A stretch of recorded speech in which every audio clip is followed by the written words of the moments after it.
Good evening, everyone. Welcome to the How to Register for Nationals on taproom.com webinar. We have two great Tabroom super users that's going to walk you through that process, Martin Glendinning and Zach Prax.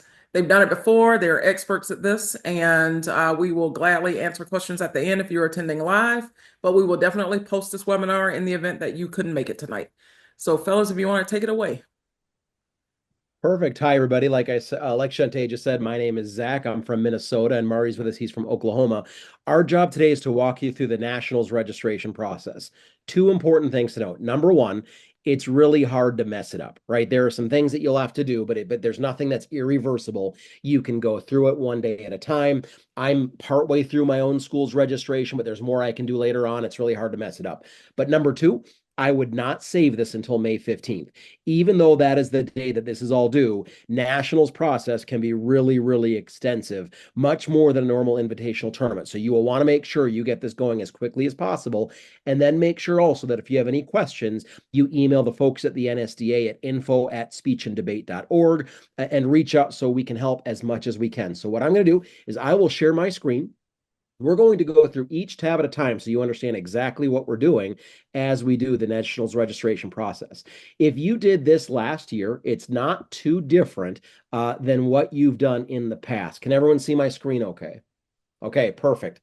So the first page that you're going to go to, this is the page you've got to do before you can do anything. And by the way, I should mention, if your district tournament series has not yet concluded, you are not able to register. So some folks split up their district tournaments. They might have done debate in January. Maybe Congress is at the end of April. Even if you are not competing in a certain part of the district tournament series, you are not able to register until the whole series is done, and then until your district chair post registration to be available for publication. So if And for some reason you're not, oh, yep, go ahead. yeah, and you should receive an email when your registration is open. I just received mine for my school a couple of days ago. Perfect. So if for some reason, if your district tournament series is done and you're not able to register, I would highly recommend reaching out to your district chair just to see what the status is. But once they get that done, you are able to go. So in terms of how this all looks, when you first log in, I have completed my district tournament series, and I can see everything here with Test High School from the NSDA. So a few different things. You're going to have to fill in some information before you're allowed to move on, and each of these parts are really, really important. So first of all, there's a button here where if you cannot attend nationals for some reason, you can decline all of your entries right here if you know that your school cannot go at all. You should not use this button if you know that one kid can go, but other kids can't go. You shouldn't use this button if you're not sure of your status. You should only click this button and decline your entries if you know for a fact that for some reason your school is not able to attend. Once you push this button and decline all, that is not revocable. Your decision is set in stone. Alternates are notified right away. And what can't happen is to go back and tell alternates later on, oh, sorry, I guess you're not qualified. So only push this button if you know you cannot go to nationals as a school. In terms of registration status, this is a great dashboard that says everything that you need to have done. So it shows in terms of your school, different issues that are going on. There's a red X right there. The students, I've got some folks who are not linked to a Tabram account. I will definitely need to make sure that's happened. Who my entries are that I've got to either accept or reject. Right now, my judging needs are met, but that's only because I haven't registered anyone for the tournament. So that will turn it into an X pretty soon. And then finally, some money that's owed. Again, a lot of this will be built in as I accept or reject entries. So for instance, the duo of McCool and Doe, once I accept that, this is going to turn red and I'm going to definitely owe a bit more money. In terms of coaches and contacts, this needs to be done before we move on to anywhere. You are required to submit 2 adult names that will serve as a contact for your school in case of any types of issues. So here are a whole bunch of folks who can serve as contacts for different things. Let's say, sure, I will be the primary contact. I can go ahead and put my name in there. I'll add my name. So right now it shows that I am a coach of record right here. I'll be listed on the digital roster. Here's the deal though. Every single school has to have at least one adult that will be on site with them. So I'm going to be that person. I'm going to click that I'm on site so I get a badge. I'll get some coach emails and I'll also be a contact for any issues.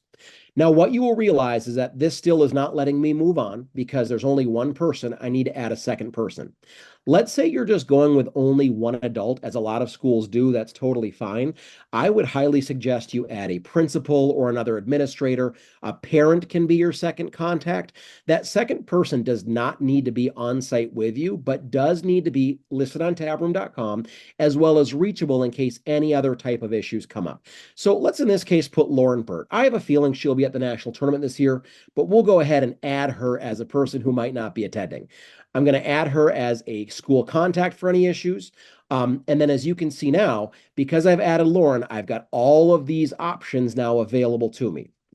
One other thing that I forgot to mention, each of the contacts that you list have to have a phone number included on their profile page. So if they don't have a phone number listed, they won't be able to be listed as a contact. So if you've got phone numbers, email addresses, you're all good to go.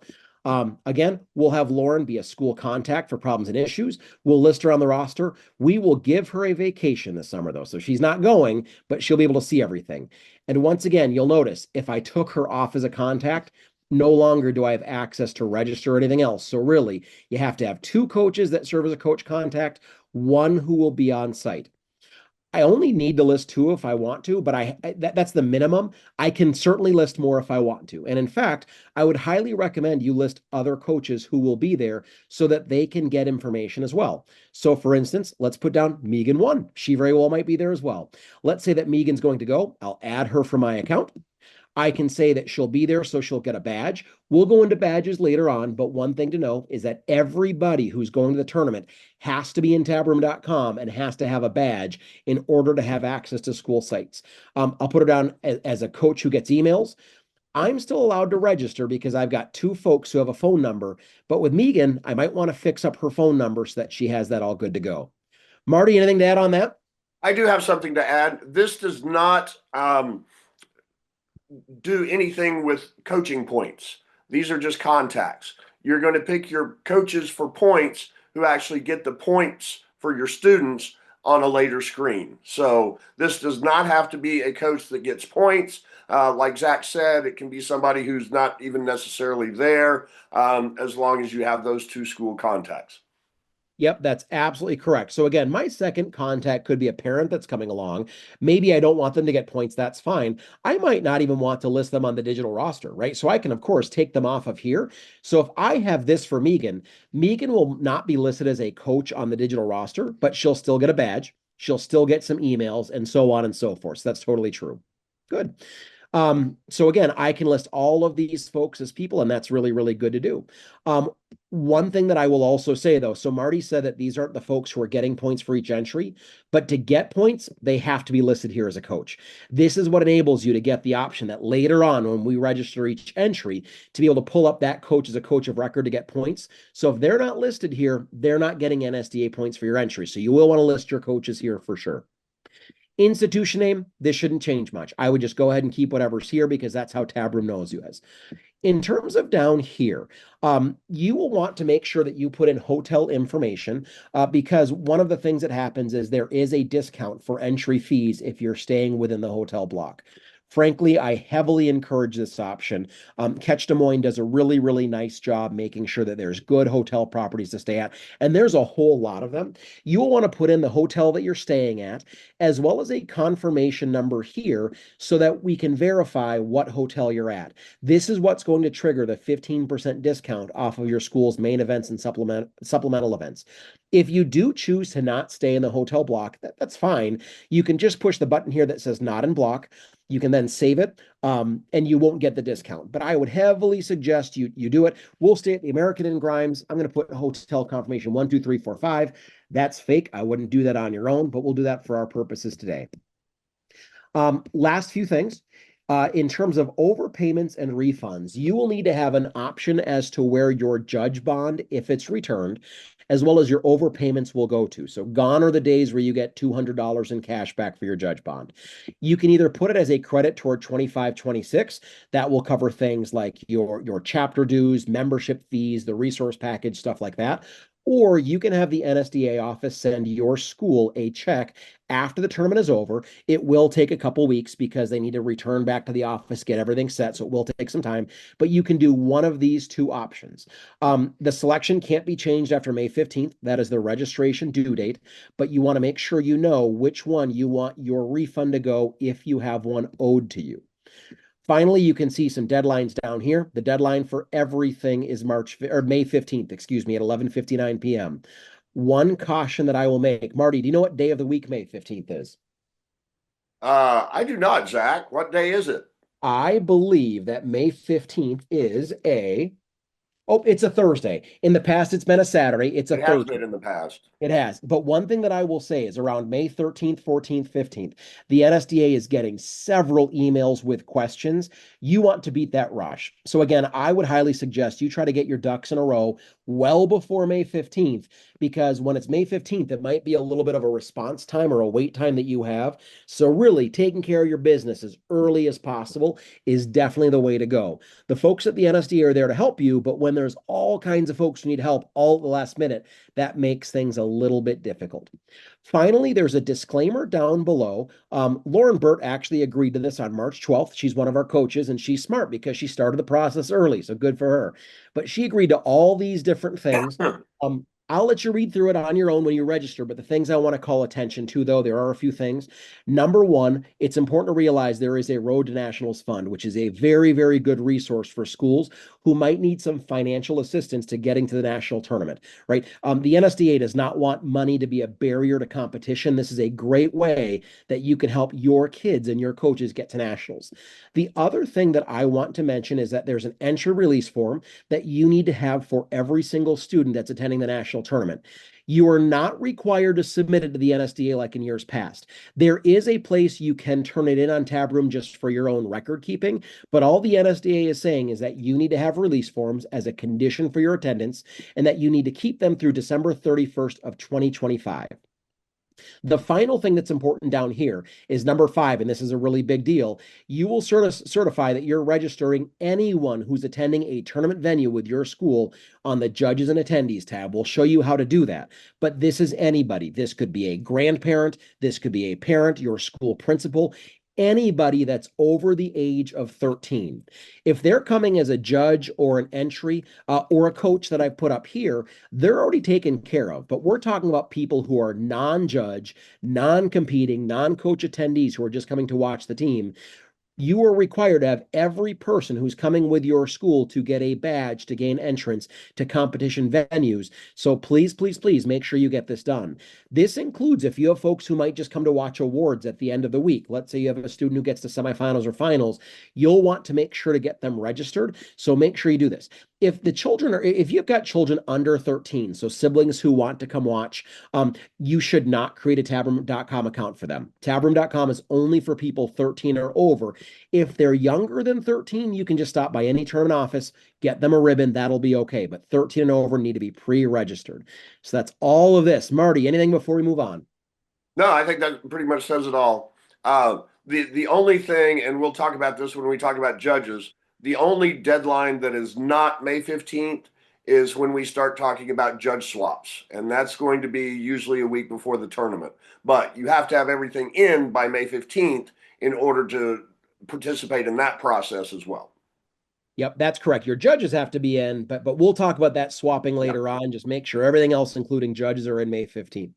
Okay, the first tab I'm going to go to, and by the way, you'll see that these will get lit up if there's stuff to take care of. So right now I've got fees to do. I've got this judge bond. We'll talk about that later. But the first tab I'll go to is my entries tab. This is where I have the option to select which students are going to go to nationals. We, of course, know that sometimes a student is unable to go for some reason, but this tab will be where I accept or reject entries. For the sake of it, we're just going to say that everything is accepted. We're going to take every student that qualified to nationals with us. Again, one big concern about the reject button. Only push this if you know that that student is unable to go. There are no takebacks. So if you reject the entry and they tell you 2 weeks later, I guess I can go, They could go as a non-qualifying supplemental entry maybe, but they definitely cannot go as an entry right up here. So make sure that you're not hitting the reject button unless you know it's accurate. So I'm going to go ahead and accept everybody. If you notice any issues, for instance, if you had an auto qualifier from last year that's not appearing or something else, talk to your district chair. They will guide you in the right direction. So we'll accept everybody. You can see that the duo was accepted together because I can't accept one duo entry, but not another. I've got some debate and I've got some big questions. What I can also do down here, each school is allowed to submit up to 2 students who are active NSDA members to compete in supplemental events. Okay, so these are things like storytelling, prose, poetry, extemp debate, those types of things. It doesn't matter if the student competed at the district tournament or not. All that's required is that the school competed at the district tournament. So if your school even sent one entry in LD or one entry in big questions, your school has competed, you're eligible to send up to 2 entries in supplemental events. So these are where I can put folks who are non-qualifying supplemental entries. I don't have any down here, so I'm not going to add any, but that is something that's open to each school, whether or not you have any national qualifiers. If I go down here, you can see that my entries tab is still there. Good. For each of these now, I've got a problem with these red X's that I'm going to have to clear up. For every single entry, there are things that you are going to have to do to officially register them. They're now accepted, but now I have to register. And they're going to look different based on what kind of event they're in. So for instance, for big questions, not a whole lot you're going to have to add there in terms of script information because there's no such thing as a BQ script. But you'll have to, first of all, enter any supplementals you want to pre-register them for. Remember, a student can compete in supplemental events if they do not advance to Wednesday in a main event. So I can enter them for these different things right here. One thing to note, whether or not they end up competing in that supplemental event, it will be a fee for that. I don't remember what the fee is, but there is a fee. But also, it will add 1 day of judging onto your judging obligation. It doesn't matter if they advance to the final round of big questions, so never competed in supplementals. If I picked 2 things for them to do, that's adding 2 days of judge obligation. So be mindful of that as you're deciding who you want to pre-register for supplementals. There are some notes down here. Students who are competing or wanting to compete in supplementals are required to re-register. So this is something that students will do. But the other thing that's important to understand about supplemental events is that there are different limits in terms of double entry. So it says right here that the limits mean you cannot enter extemp debate in any other supplemental event. If you want to do extemp debate, that's all you're doing for a supplemental. You can't do any speech. However, if you do different speech events, you can pre-register up to 2 different supplemental speech events, but you can only do 1 in each pattern. So the idea is I cannot do both an expository and an original spoken word poetry because that's the same flight. I could do an expository and an impromptu. That's totally fine. But I can only pick 2 events, 1 from each pattern. So if I'm in extemp debate, I'm there all by myself. If I'm doing some events over here from some speech, I can do 2, but it has to be 1 from each of these patterns. For the sake of Matt, we'll say that Matt's a debater. He went in big questions. We're going to put him in extemp debate. Tabroom.com, every single one of your entries, of course, need to be linked to a tabroom.com account. So I don't know that Matt has one. Here are some of mine. I'm not going to put one in, but once you've got an account, you can make sure that that's saved up. If there is an ADA accommodation, you can click that this student might need to have rooms on the first floor or rooms on the same floor. So you can mark this button to note that they require some type of ADA accessible rooms. The folks at the NSDA might reach out to you if they have questions about the particular accommodation, but that will trigger it so that they know that there's some special caretaking for those students.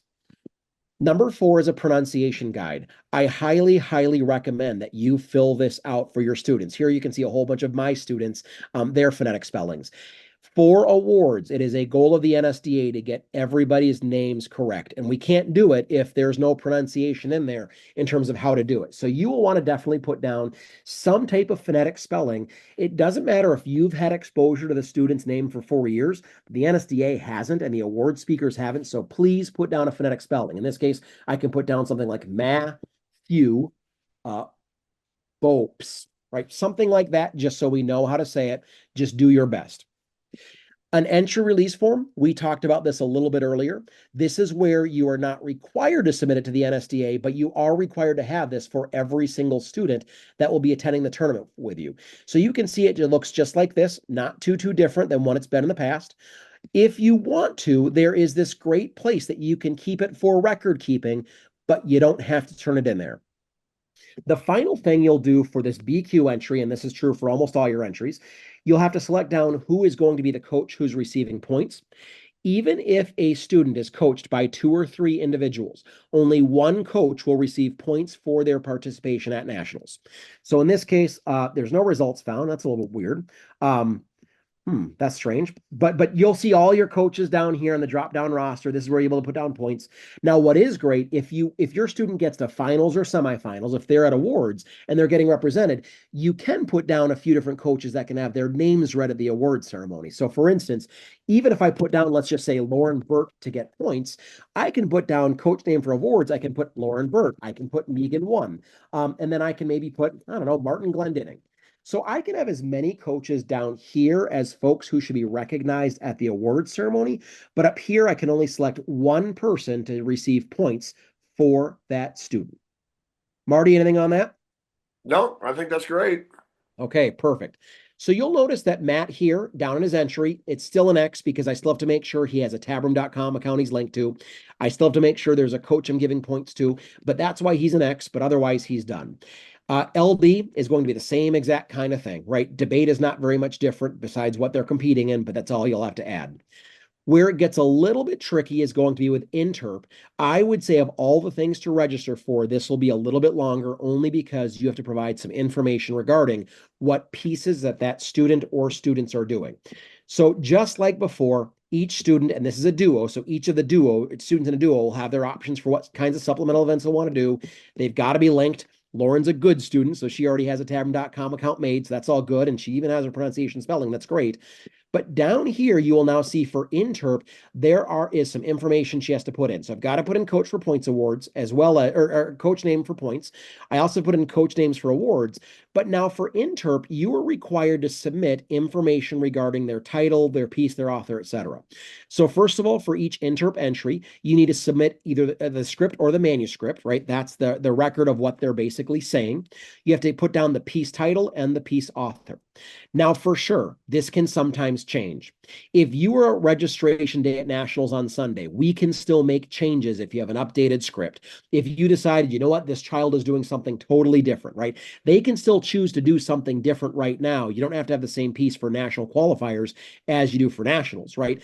But basically, once they start on Monday, that is their piece.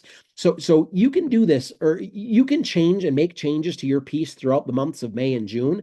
We just need to have the most updated copy in June during registration day. What I would do though, because you have to have this whole section filled out, have the best version that you've got ready to go and have that in here. We want this to be as accurate as possible. If there are changes, we'll make them, but try to be accurate here. And then you'll have to either fill out the print or digital publication information. So if it's like a book that you've got, like a paper book, you can fill out publisher, publication year, and ISBN. If it's online, you just need to have the URL as well as the date the page was printed. So that's the extra bit of work you'll have to do for Interp. POI is also a little bit different because you'll have to have a bibliography of all of the pieces that were used within the actual thematic selection. But this is what you'll have to do for Interp. So this is kind of what you do for each entry. Marty? Nope, sounds good. Okay, perfect. So I'm not going to go through everybody and do everything because that's something I can always come back to. Remember, I can go a little bit of a time and always come back. So Matt still has some except debate saved in here. So I can go a little bit at a time and come back. But you'll want to make sure all this is done by May 15th. Okay. In terms of judging, this is where I'm going to let Marty talk for a little bit and explain kind of the rules we have for judging as well as why we have them. Go ahead, Marty. We switched a few years ago to a day commitment, so people would know that this is their day and they wouldn't have to hop from venue to venue, on different days or things like that. It's worked out very, very well. The day commitments are based on however many entries you have. The total number here, we have 4 entries. We need 4 days. So that's what it's looking at. as the day commitment. You do not get to pick your days originally. However, what I was talking about earlier, there will be a swap day. It's usually 48 hours, I believe. In the past, it has been, and where you will see what judges are judging what days. And if you need to switch in order to get a student somewhere with one of your other judges, you can switch days. It's all days, it's not rounds. And you're committed for that full day. When we went totally to tab room and releasing pairings and everything like that, like a normal invitational or a district tournament, then it becomes very easy for that process to happen. You will get your notifications just like you do at any other tournament. If you're judging, if you're not judging, there will also be something different at the national tournament. You may be in a standby pool, and you may get an email or something saying that you are in a standby pool. That means you're still on the hook. Because if somebody doesn't show up, then you will be in more than likely, depending on what the standby is, venue, et cetera, et cetera. The maximum amount of judging that one person can do is 3 days. That is the maximum.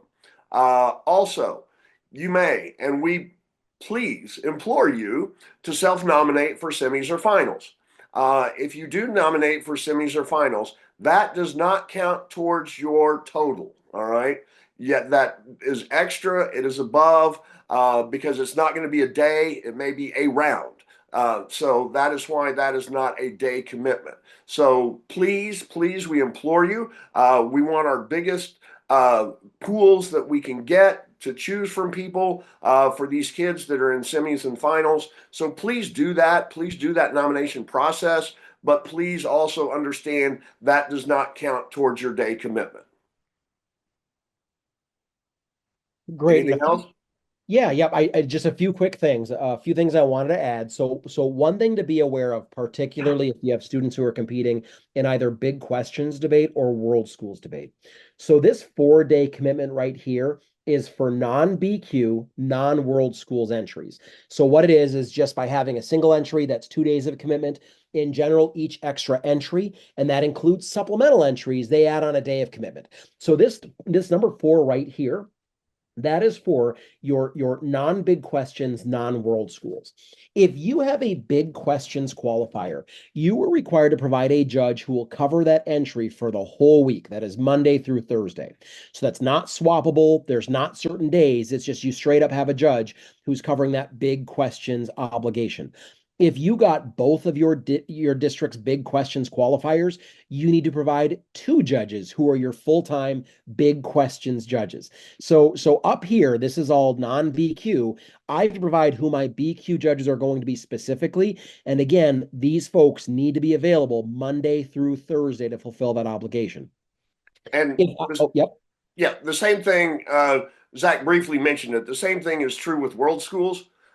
We did not have a world schools entry, so you do not see that on the screen, but it would pop up just like Big Questions does on that screen. Yep, and actually, I'm going to correct one thing on there. So what happens is that the world schools judge is provided by the district. So what will happen Right. is when registering for nationals, the district chair actually puts in the world schools entries, and they will identify who the district's world schools judge is. So they might appear on here once the district chair puts it in there, but the chair takes care of that. If you are the district's representative to be the world schools judge, you cannot count for your own school's obligation because you're taking care of the districts. That's the only thing I would say there. Make Yep. sense? Perfect. In terms of then the stuff that I've got to do here, you can see, first of all, it does say that I am allowed to buy out up to 2 days of judging. Essentially, there's a fee that's used where I can say, okay, for 2 of my days, I'm just not going to have anybody there. So I can buy out a maximum, in this case, of 2 days of judging. Each school is required to provide 2 days, but in this case, I can buy some out. I'm going to go ahead and do that. I'm going to say that I want to buy out 2 days of judging. I'll just pay it. You can see it already shows up on my fees where I've got 2 days of higher judging in the main tournament at $120 a piece. You don't have to buy those out, but you can. Now, I still am on the hook for 2 more days of judging, obviously. So what I can do is I can add my judges using this button. So let's see who I might want to judge. There's all kinds of great people who can judge for me. Let's see. Kevin Burlat. We're going to say we're taking him out of the Congress tabulation room, and we're going to make him judge some debate for us. Don't tell him I said this, but that's what we're going to do. I've got Kevin right there, and I can save him in as one of my judges. So I can save the details right there. Look at that. Kevin's judged for us before. He's got his email address here. This is good. He's connected to an NSDA member. That's great. Right here, this is one very, very important button that you'll want to notice right here where it says days committed. Two notes. Number one, you will want to make sure that this button reflects your obligation. The school that we just registered, Test High School, we are only required to submit 2 days of judging. That's all we have to submit because we bought out our other 2 rounds. I can keep this 3. Here's the problem. If I keep this 3, the tournament is still going to think that Kevin is there and wanting to judge for 3 days of obligation, right? So you will want to make sure that you are putting this at the rightful amount that you want this judge to actually judge. I'm going to put down in terms of Kevin 1 because I know that I might bring another judge coming with me, right? We'll have each judge split the obligation. But you will want to make very, very certain by May 15th that you transform this days committed into what you actually want them to judge. If you are obligated to, but you've got 2 judges in there for 3 days apiece, that's 6 days. After May 15th, you are obligated 6 days. That doesn't change. So make very, very certain that you are putting down the number of days of obligation you want your judges to have. The second warning, you can do 3. Like each judge can do 3 days of obligation. That's totally fine. That's the most they're allowed to do. But with fair warning that if you do this, there is a very, very high probability chance that those judges will have at least 1 day of supplemental judging assignments. And it doesn't matter if your school did not register any supplemental events. If you did only main events and did not sign up for a single supplemental, but your judges are in for 3 days, they very well could still be in that supplemental pool. So I'll tell you, just my school, we're bringing a few judges. They're going to be doing about 1 or 2 days of obligation. All right, that's kind of how we're getting around this. But if you do 3, just with that fair warning, you very well might have a supplemental obligation, whether or not you've got those entries. Marty, were you going to say something? Yeah. Please also keep in mind, referencing back to the buyouts, there are events that you can't buy out. You can't buy out policy. I don't believe you can buy out public forum. You obviously can't buy out BQ because you have to provide that judge for Monday through Thursday. And obviously the district does take care of world schools. Thanks, Zach, for that clarification. So that would never be bought out anyway. But those events you can't buy out. You have to have a policy judge, you have to have a public forum judge, and you have to have those 2 days of commitment. And real quick, Lincoln Marty, Douglas you as have well. to have a Lincoln Douglas judge as well. The only thing they can buy out is Congress and speech. Perfect. Thank you, Shante. Yep. Correct. Perfect. So that's the 2 warnings I have with this days committed button. Again, make sure you've only got them for what you want them judging. Your judges can mark as a diversity enhancing judge. They can push that there. And then finally, you'll put down which pools that they want to judge. So for instance, in terms of Kevin, I can put down Congress, public forum, whatever. I'll put Kevin in speech. This is kind of a nice feature. It'll let me choose which site I would prefer that Kevin be at. There can be no preference, but a lot of times a coach wants to be with one of their students. This isn't guaranteed, but it's something that we try to do. So in terms of Kevin, I'm going to put down, I've got a duo. I'm going to put him in the HI and duo site. Finally, there are late round eliminations here. I just want to put another pitch in that I would strongly suggest you, your judges, etc., push this button to be considered to judge a semifinal or a final round. So semifinals for most main events will be on Wednesday. Debate might have a few semifinals that happen on Thursday, but for most of the speech events, it's on Wednesday. Final rounds happen for Thursday and Friday.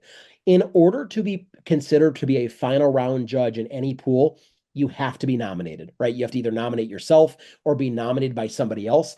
But this all has to be done prior to the tournament because there's lots of work that goes into pooling judges before we get to Des Moines or wherever we're going. What we cannot do when judges come up to us on the Wednesday of the national tournament saying, we really want to be in a final round, can you please put us in the pool? We can't do that because all of that work has already been done. So if you or your judges want any chance to judge that final round, you need to have this button pushed or they need to push the button on their own. Something needs to happen to trigger them as judging or wanting to judge. Now, again, this is not a confirmation that they'll for sure judge a final round, right? But it will say that they're pooled, and then we'll be able to do our work to see where they might fit. Another important note, if you are having a coach at the middle school tournament, those judge fields do not cross pools. We don't bring middle school judges to judge at the high school level, etc. but middle school's done earlier, right? So that's kind of a nice thing. If you wanted to have a person who's judging middle school be listed as an attendee in this pool here in the high school tournament, you can do that and then nominate them for an assignment.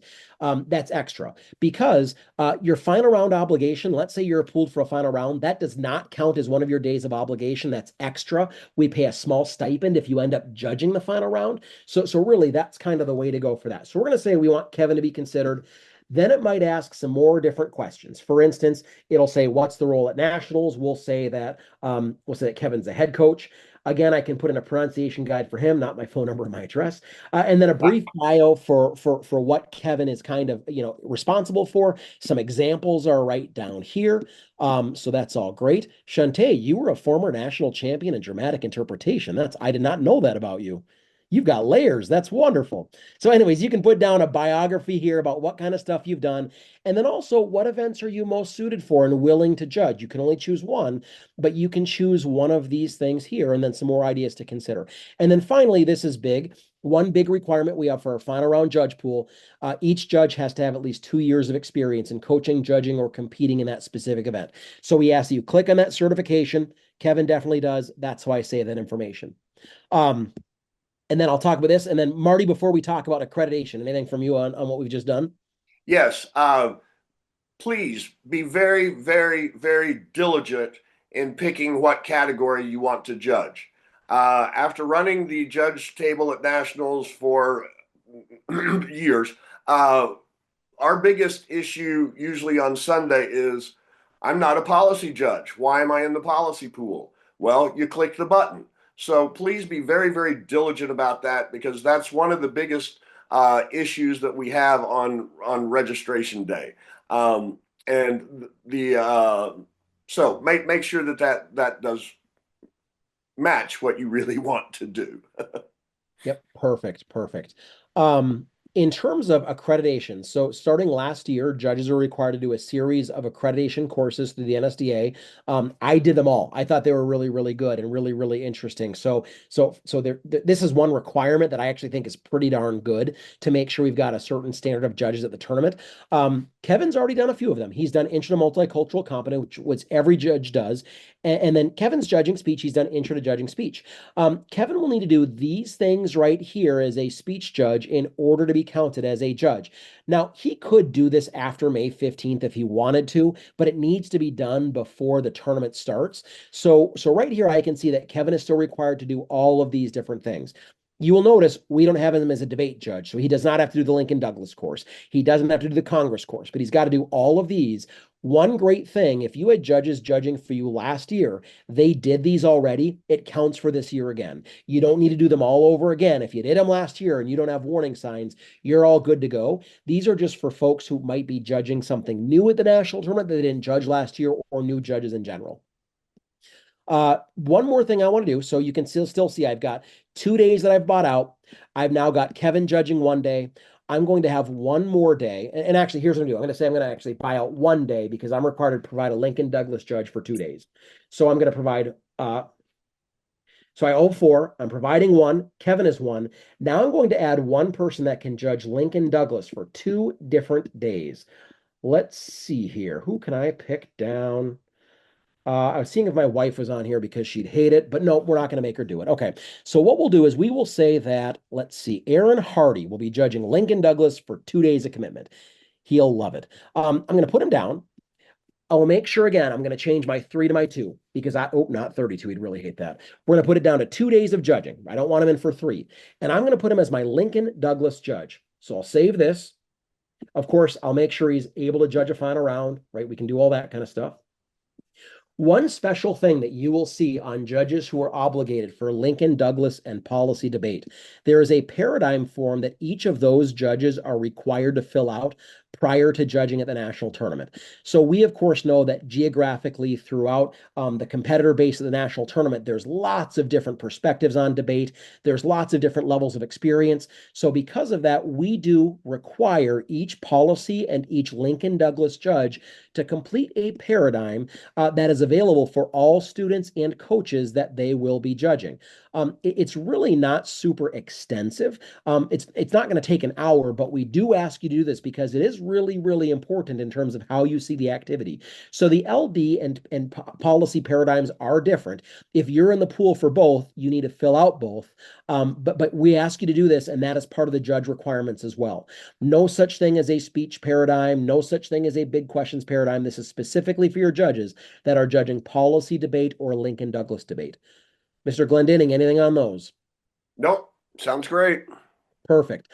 Last bit down here. Okay, so we'll go back to my judging and attendees.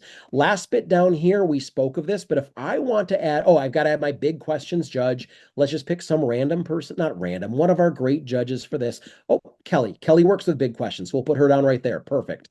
Kelly will need to fill out all this information like any other judge, but you know the spiel on that one now. The final thing is down at the bottom with attendees, this is where I can put people who are your parents, your grandparents, your cousins, anybody over the age of 13 that wants to come and support my team. So in this case, for instance, Eric Altman, we'll say that he might be there as an attendee at the national tournament. I can save his details. He just happens to have some information there as an NSDA member, so that's okay. So he's down as an attendee. That's great. Now that he is on this page, when he goes to a tournament office or when he registers, there will be a badge there waiting for him. You have to have anybody down on this list of attendees who's not competing for you, who's not judging for you, and who's not coaching for you listed on the first page. Anybody else who's watching or whatever must be listed as an attendee. If there's some kind of an emergency that happens. So for instance, you've got a kid who gets the final round and grandma wants to come from Davenport, Iowa, and she's going to be there in about an hour. We can definitely get her registered at the tournament office, but we want the vast majority of this to be done before you are in Des Moines because that will make sure that things are seamless. So really work to have anybody who's attending right in there, right here so that we can give them a badge as well as access to buildings. Can you click the attendee button again, please, Zach? Yeah, to add, yep, there you go. Yeah. Again, it's a little confusing because it says add a judge. You're not adding a judge. You're adding an attendee, but it's all the same algorithm. So it all, comes out together. So don't think that you're adding a judge here. And I added an attendee and it said I added a judge, but I'm still short judging. Yes, that would be true. Yeah. Your attendees will not be judging, but then also this triggered one more thought though. Each attendee you list is required to have a tabroom.com account. That's so that if there's any communications that need to go out, we're prepared and can have anybody getting an email from the tournament. So they do have to have a tabroom.com account. I struggled to help a lot of folks get tabroom.com accounts last year in the tournament office. This is something that if you as coaches could do, it makes life so much easier. So work with your folks to get them tabroom.com accounts. Once again, if a person's 12 or under, please don't do this. They shouldn't have a tabroom.com account. Just stop by the tournament office with them and we can get them taken care of. Okay. This is just a fun thing. If you've got t-shirts that you want to purchase, the deadline is Thursday, May 15th, 2025. They are $26 a piece. There is no limit to t-shirts you can get, so you can just pick down different sizes, etc. here. They've got a design out, so this is what you're getting. This National Speech and Debate Association Greatest Hits Tour. How fun is that? So that's the t-shirts if you want to get that. Fees, this is where I'll pay for everything. Now, once again, as I'm paying fees, this is going to tell me all the stuff that I still need to accomplish by May 15th. So Kelly's judging for us. Kelly needs to do all these courses. Kevin is judging for us, has to do all these courses. So it tells us everything we have to do. This would be my total fee right here, $821.50. Now, one thing to keep in mind, part of this includes a judge bond that was recorded when I signed up for $200. If I do everything that I was supposed to do and all of my judges showed up everywhere they were supposed to be at, this $200 is returned back to your school as either a refund or as payment for next year's dues, whatever you chose at the beginning of registering. If you have a judge who misses a round, this gets revoked and goes away. If they keep missing rounds, then you will see that this page will become more populated throughout the week with more fees. You don't want to do that. Just have people go to where they need to go. Then there are a few different ways that you can set this up in terms of payment. Number one, this is a popular option. If you want to upload a purchase order as proof of payment, this is totally fine. The folks in finance will see that it's in process. You can just upload it right here and do this. The other thing that I can do is I can make this so it generates an invoice that goes to my points application account. This is where if you use a credit card, you pay for your membership dues. I'm not going to push this button because I don't want to trigger anything and make our finance people have more work on a Wednesday. But you can push this button. It will generate your invoice. You can pay by credit card. That's a really slick feature. Or again, if you've got a purchase order you want to use, you can use this right here. Well, that was Zach, kind of a lot. Yeah, Marty? yeah, in the invoicing there at the top right, Yep, right you here. have to,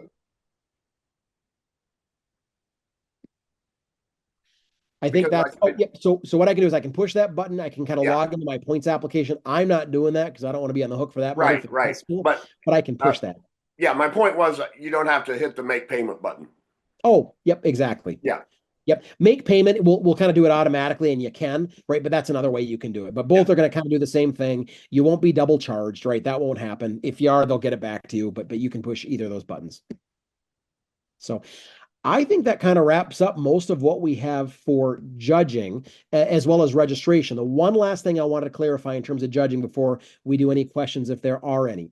There are some times where folks don't know what availability their judges have. So, for instance, they might be coming in with a parent who is only able to judge on Monday and Tuesday, but has to leave, right? My first piece of advice, if you're putting in judges to judge, I would suggest, for the most part, you put down people who are going to be there the whole week, right? Because the tournament needs flexibility.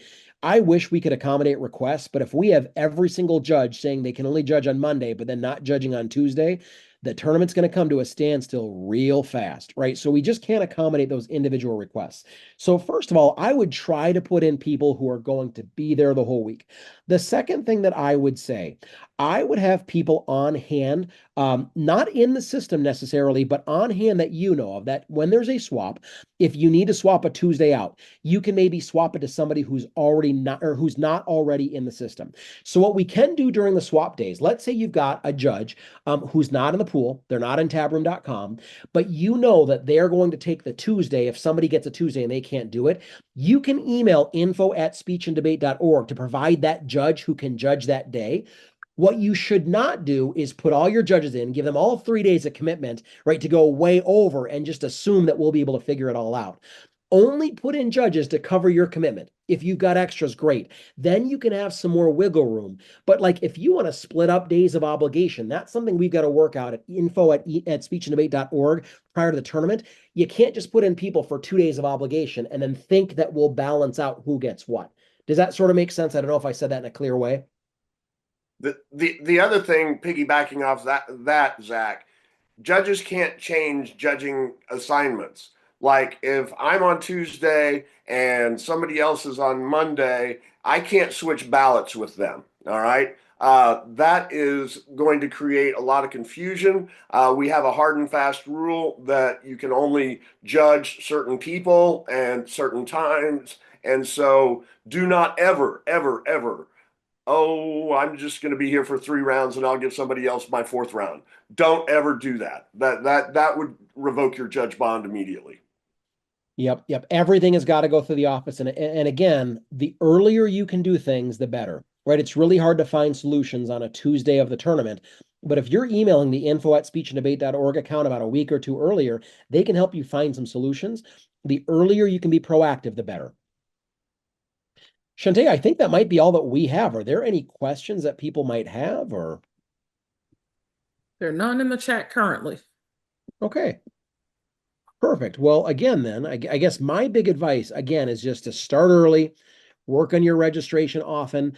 For my school, I'm still kind of going through, right? And then to reach out to ask questions if you have them rather than making assumptions, because that can sometimes come back to bite you. So really just make sure you got your stuff locked down. And that's the best advice I could give. And going off that, you don't have to do it all at once. It saves. You can do it in steps. You can do it in pieces. Like I'll do this today or I'll do this tomorrow. So don't think that you have to take 2 hours and sit down and do the whole thing. You don't. It will save. It will tell you as you go. Maybe complete a couple of steps and then move on. But yeah, definitely start on it earlier. The earlier you start, the more ease that you have. All right. Well, thanks everyone for attending. And for those of you that will watch this, we appreciate it. And if you have any questions, email info@speechanddebate.org and we will assist. Thank you. Thank you. Thank you.